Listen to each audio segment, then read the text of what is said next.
9:30 p.m.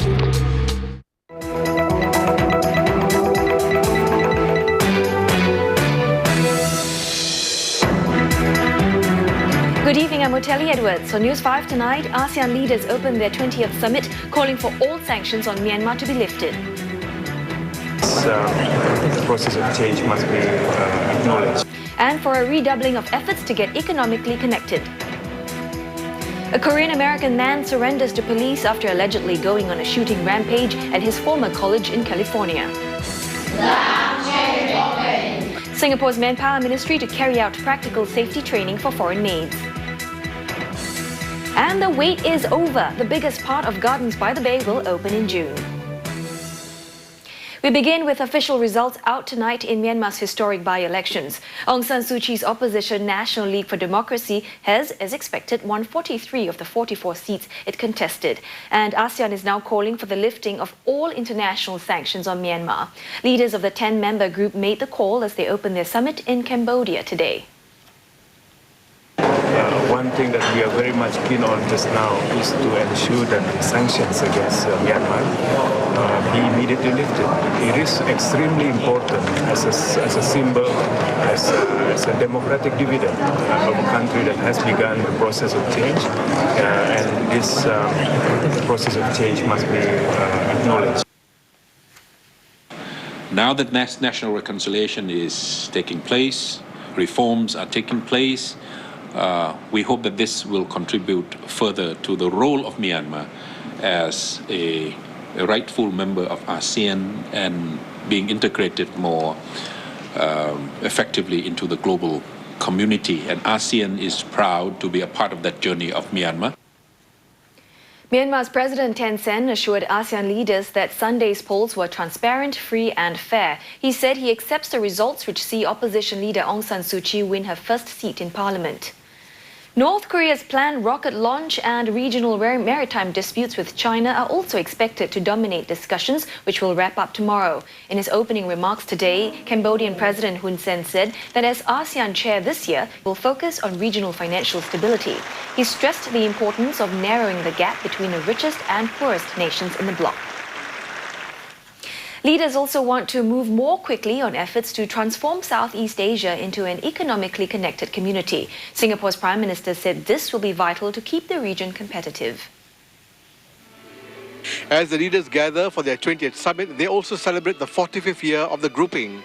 ASEAN chair and Cambodian Premier Hun Sen said ASEAN has become a closely integrated political and economic entity. In Asia, it's an influential player.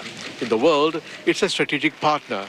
And it's on track on the road to an ASEAN community by 2015. The leaders, the ministers have called for a doubling of efforts. They took note of the fact that major economic agreements, about 70% of them have been ratified. Now they are going to concentrate on the implementation at the national levels. Singapore's Prime Minister Lee Hsien Loong told the leaders during a plenary meeting that the global business community is watching ASEAN to see if it can deliver.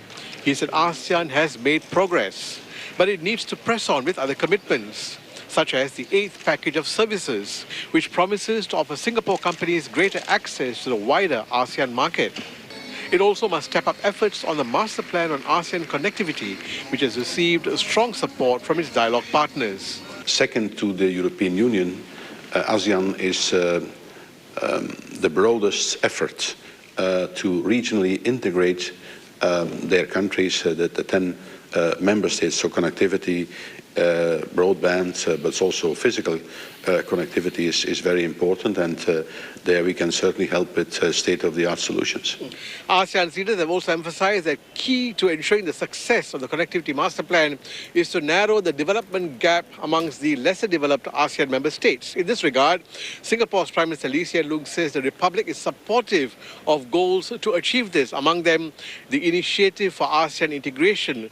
By the end of their summit, ASEAN leaders will issue the non-pen agenda, setting a clear direction for the grouping to build on its achievements and become a thriving community.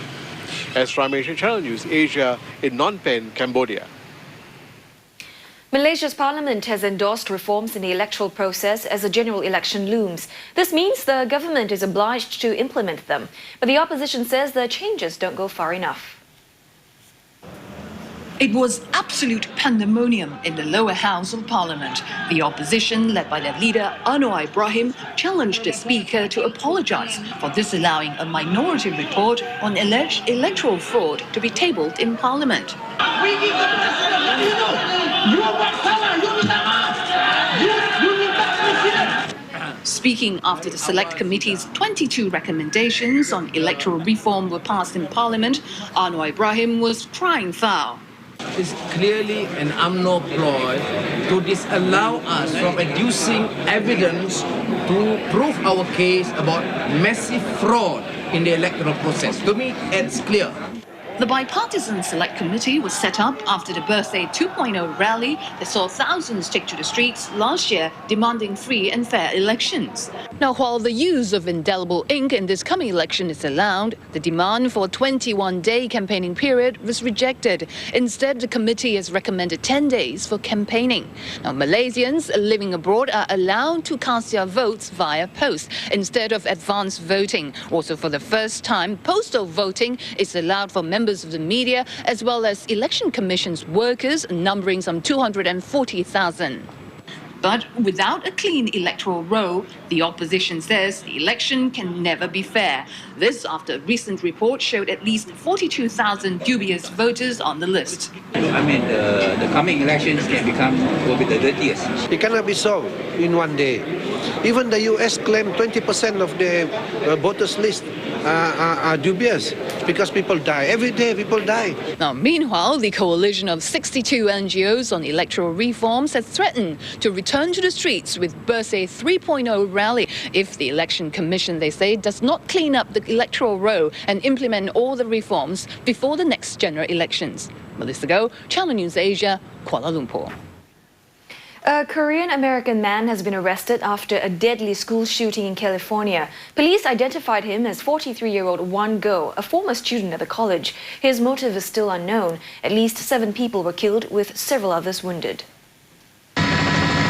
Running for their lives. 2 classes were in session at Oakland's Oikos University when a gunman struck mid-morning.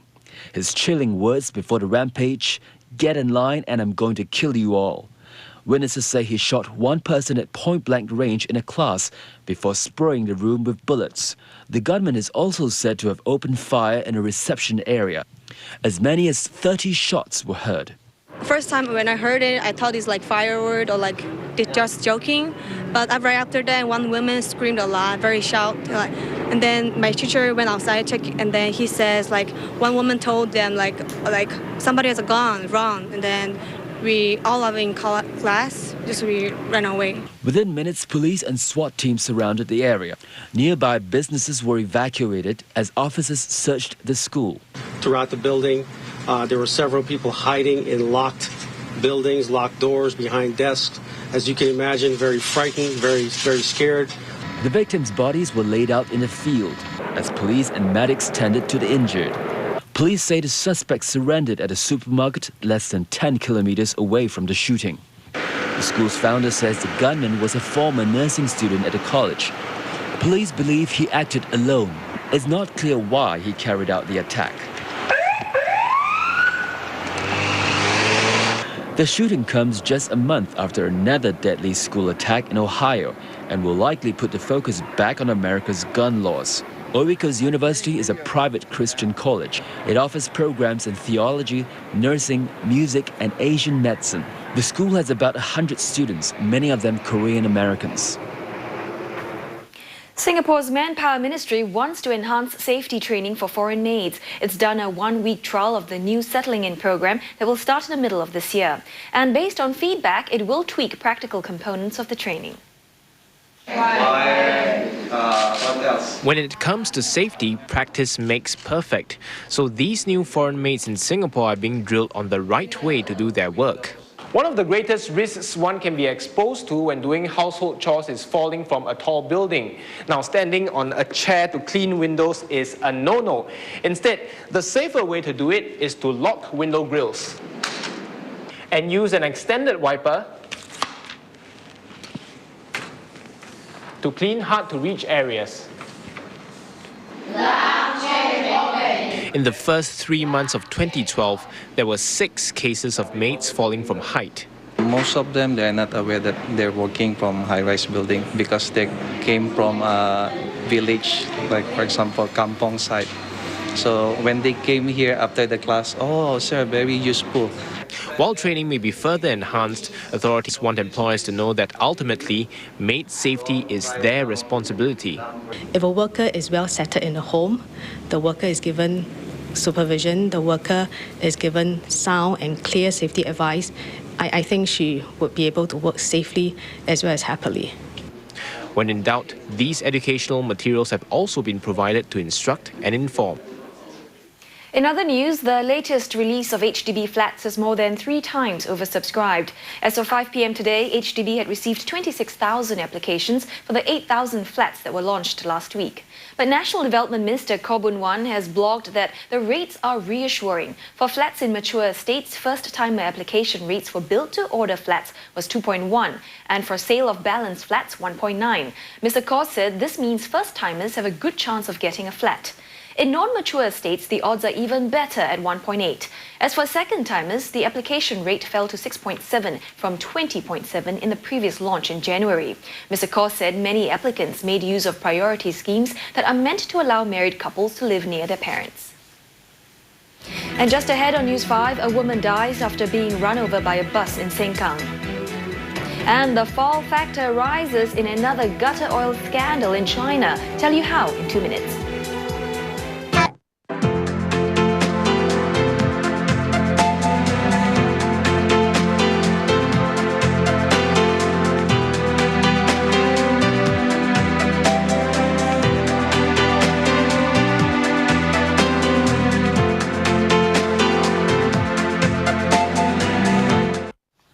Welcome back. Japan is being lashed by a typhoon-strength storm. Just look at the power of that wind whipping up sand in Ishikawa Prefecture. The violent gusts and rains have claimed at least 2 lives so far. People are being asked to stay indoors. Tens of thousands of travelers are also stranded as flights and other forms of transport are affected. The storm is forecast to continue for a few days. In the latest twist to a political storm in China, a tycoon with links to disgraced Communist Party official Bo Xilai has reportedly been detained. Xu Yiming, one of China's richest men, is said to have been taken into custody by an anti-corruption agency. And it happened on the same day that Mr. Bo was sacked as party chief in Chongqing. No details are available about what Mr. Xu is accused of or what it has to do with Mr. Bo. Remember the gutter oil scandal in China a few months ago that involved making and selling cooking oil from oil that had been thrown away? Well, a new type of gutter oil has surfaced that could be even more foul. Look at this. 这个就是那个油脂的锅，熬油的锅。都是用什么熬的？都是动物油脂。 That's right, and not just any animal fat, but animal fat taken from meat scraps and animal organs dumped by slaughterhouses, some of it found to be rotten. More than 100 suspects have now been arrested in a nationwide crackdown, and a dozen workshops have been shut down. Over 3,000 tons of the gutter oil was seized. In the previous scandal, oil was recycled after being collected from drains and restaurant waste bins. Here at home, a woman died on the spot after being hit by a public bus in Sengkang. It happened at about 11:20 a.m. at the junction of Sengkang Eastway and Compassvale Road. The 33-year-old woman was hit and run over by SBS Transit Service 159. Witnesses tell us she was crossing the road and the bus was making a right turn. SBS Transit has suspended the driver and extended its deepest condolences to the victim's family. And just a quick note, the High Court has decided that it will hear an application by a Hougang resident calling for a by-election to be held in a constituency within 3 months. A date of 16th of April has been set for the open court hearing. Now, the largest of the 3 gardens at Singapore's Gardens by the Bay will open to the public on the 29th of June. Our reporter has a preview of the attractions at Bay South. It's a garden with quite a view. The sprawling 54 hectares Bay South features these man-made tree-like structures known as super trees. Visitors with a taste for heights can take to the aerial walkway that links two of the super trees. There's the soothing Dragonfly Lake where visitors can stroll along the promenade or rest in the 4 heritage gardens which reflect the history and culture of Singapore's main ethnic groups. And rising above the canopy, the 2 cooled conservatories. We have brought 2 glass houses that give you a touch of perpetual spring. And so this is excellent in that here in the tropics, we have a touch of the seasons.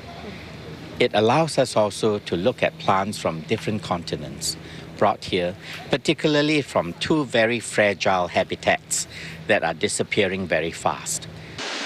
Visitors can also look forward to the Cloud Forest Conservatory where they will be greeted by this mountain complete with a 30-meter waterfall. It may look a little bare now, but will soon be covered in a layer of luscious plants. It has a living skin. Every single plant has to be tied on, and there are over 100,000 plants.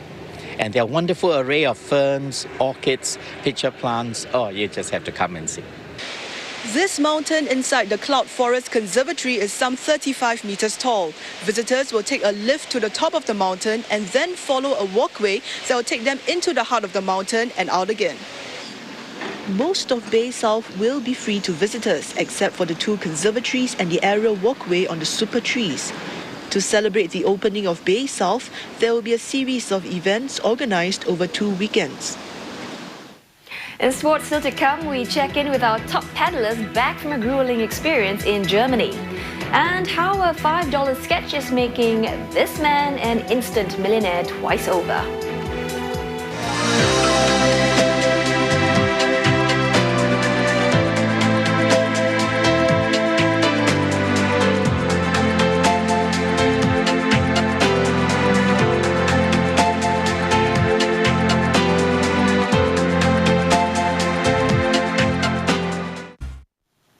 In business news, Singapore's manufacturing economy expanded for the 2nd straight month in March. The Purchasing Managers Index came in at 50.2, down 0.2 points from February, but still better than expected. The corresponding index for the electronic sector rose for a 3rd straight month. Demand for tiny shoebox apartments may be waning. Some 2,000 units, usually under 500 square feet, were snapped up last year. That's a record high. But there are now concerns about oversupply as the bulk of such flats will be ready and up for rent next year. And here are the market numbers.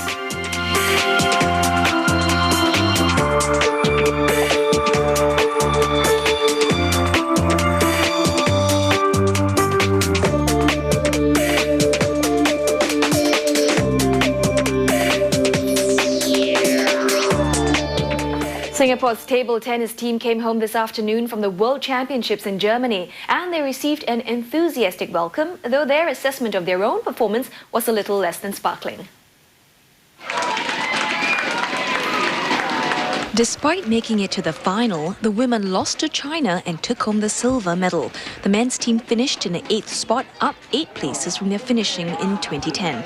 But the Singapore Table Tennis Association said the teams need to work on improving their techniques to better prepare for the Olympic Games later this year. Well, in this World Table Tennis Championship, we have seen where our strengths, our weaknesses. We see that there is a possibility when we play against China. So there are some weaknesses that we need to polish up.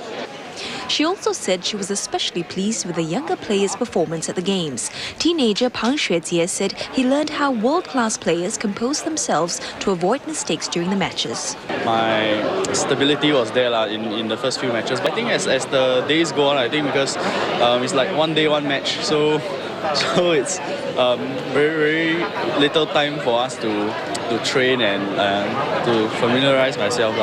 That's for me. So as it went on, I think wasn't that good of an ending, but the start was good.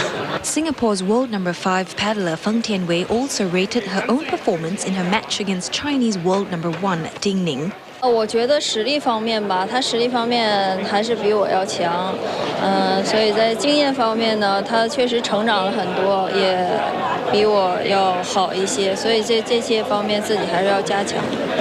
The Singapore team is aiming to win 2 medals at the Olympic Games, which will be held in London later this year.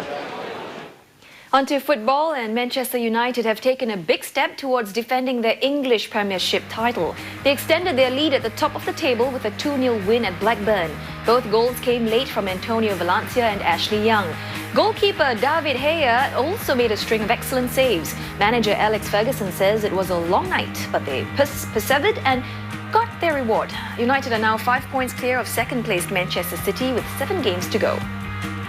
In the Malaysian Super League, Singapore's Lions 12 are leading 3-1 in Negeri Sembilan. The second half has just kicked off. The Lions 12 are on a good run and are second in the league. In basketball, NBA star Jeremy Lin has had successful surgery to repair a damaged left knee, which is likely to keep him off the courts for the rest of the season. The New York Knicks player is in good spirits, posting a picture of himself in hospital on Twitter. He thanked his medical staff and his fans. Meanwhile, life goes on for the Knicks. 32-year-old Baron Davis takes Lin's spot as point guard and says he's confident despite also struggling with injuries all season. A new Bollywood movie is enjoying a star-studded premiere at Singapore's Resorts World Sentosa. Fans who had waited for hours finally got to catch their idols on the red carpet tonight. They included heartthrobs John Abraham and Akshay Kumar. The film is romantic comedy Houseful 2. And earlier, director Sajid Khan said he doesn't care about reviewers, only the audience. The movie Houseful 2, The Dirty Dozen follows the successful release of its namesake Houseful in 2010, but features a completely new storyline, new characters and a cast of Bollywood stalwarts like Rishi Kapoor, Akshay Kumar, John Abraham and the likes of Jacqueline Fernandez and ASEAN. Houseful 2 tells the story of 4 fathers, 4 daughters and 4 prospective sons-in-law, all wanting to partake in the riches that they hope will come with the marriage. With the movie's world premiere at Singapore's Resorts World Sentosa, Sajid says he's confident of the good response from the people that matter. I just kept one person in mind while making this film, the audience, and not the critics or not anybody else. So I said, I have to make sure that the audience has a great time. Houseful 2, The Dirty Dozen opens to the public from April 6th. Finally, they say one man's trash is another man's treasure. And that's literally true for someone in the US. Andy Fields bought this picture for $5 at a jumble sale. But guess what? It turned out to be a signed sketch by pop artist Andy Warhol, valued at $2.1 million. Fields doesn't intend to profit. He wants it displayed in a museum where Warhol fans can enjoy it. The piece is believed to have been drawn by Warhol when he was just 10 or 11 years old and was sold by a drug user whose aunt took care of Warhol as a boy. Imagine that. This has been News 5 Tonight. Just obviously, so on the previous marriage.